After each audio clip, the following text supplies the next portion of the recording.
Well, India is forecast to be the world's biggest economy, second biggest economy after China by 2050. And it is one of the top targets, of course, for a UK trade deal after Brexit. But its rapid economic growth has not been evenly shared. And James Crabtree's new book, The Billionaire Raj, A Journey Through India's New Gilded Age, looks at the rise of India's mega wealthy in an increasingly unequal society. And he's with me now. Welcome to you, indeed. I mean, staggering amounts of money, nearly 200 billionaires in India, one a month. Where are they getting this wealth from? All sorts of things. I mean, you have lots of big companies in India, IT companies, mining companies, whatever you like. There has been an enormous explosion of wealth there. And as you say, that's pretty important to Britain because in the aftermath of Brexit, the government here says it wants an India trade deal, it wants India to be our friend, and it's making a bit of a mess of its relationship with India. I mean, putting it crudely, I mean, could you say that they're like the oligarchs? I mean, basically, it's a bit of plunder in there. Yeah, there's a lot of that. Although there have been a lot of corruption scandals in India, they call them boligarchs sometimes. So the mixture of sort of Bollywood and oligarch, and so there are these immensely wealthy people in cities like Mumbai and Delhi who have huge fortunes that are Russian in scale. And where does this leave the Indian economy? Does it simply mean that, you know, the economy is going to stutter because it's going to become so unfair?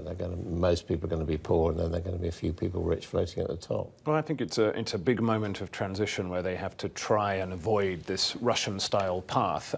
You want to have rich people in your economy. Billionaires are not necessarily a bad thing as long as their money is made fairly honestly, and that's the challenge that India's Prime Minister Narendra Modi has at the moment. It's also a problem that you have here in London because some of India's less savoury billionaires, the ones who get into trouble, end up here and they hide out here from justice sitting in London, and that's something that annoys the Indians a lot, and it's a big tension in the UK-India relationship. And Modi, the Prime Minister there, is he on the side of the billionaires or is he on the side of doing something about the billionaires? In theory, he's on the side of doing something about it. I mean, he's very strongly anti-corruption. He won a stonking victory in 2014 on an anti-corruption platform.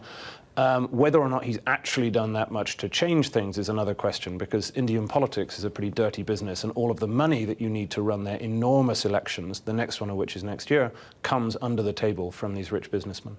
So, given that, is India going to remain a kind of democracy, or is it going to go down the path that we've seen even in the United States now of sort of being tempted by kind of strongman style of government, if you like? Well, Modi is a strongman, nationalist, populist leader, but he's not as bad, I think, as Erdogan or Putin, some of these figures. India's democracy is deep-rooted, it's pretty robust, but it is under pressure in some ways. And, you know, part of the argument that I make in my book is that we should all care about India more than we do. China's going in the wrong direction. There's not very much we can do about that. But India still could end up being a relatively prosperous parliamentary democracy of the sort that we can do business with. And so it's of crucial importance, not just to Britain, but to the whole world, that India gets this right. But as far as Britain's concerned, a lot of people with Indian roots in Britain, I mean, not just billionaires. I mean, it's. Do you see it as an important opportunity for us? No, I think it's a huge opportunity. I think Mrs. May has this exactly right, that the Brexiteers who talk about global Britain, they're quite right to look at India and say this is a huge opportunity for Britain. The problem is they're making a big pig's ear of it. They have a big problem on visas. They keep restricting Indians' access to visas for students, for entrepreneurs, for doctors. Indians are very upset about this. There's also this problem of the errant billionaires, the fugitive billionaires hiding out in London. These two things are creating a lot of bad blood. And you know, when Mr. Fox and Mrs. May go to the Indians and say, can we have a trade deal, they're quite likely to turn around and say, well, why should we? You've been messing us around on visas. You've got all these dodgy billionaires. Although, said, the new Home Secretary has sort of suggested he wants to look at this area, hasn't he? He suggested he wants to look at it, but again, that the optics of this are very bad. They recently put out an announcement where they said they were going to extend visa rights for some countries. India was not on that list. That created a lot of very bad headlines in New Delhi.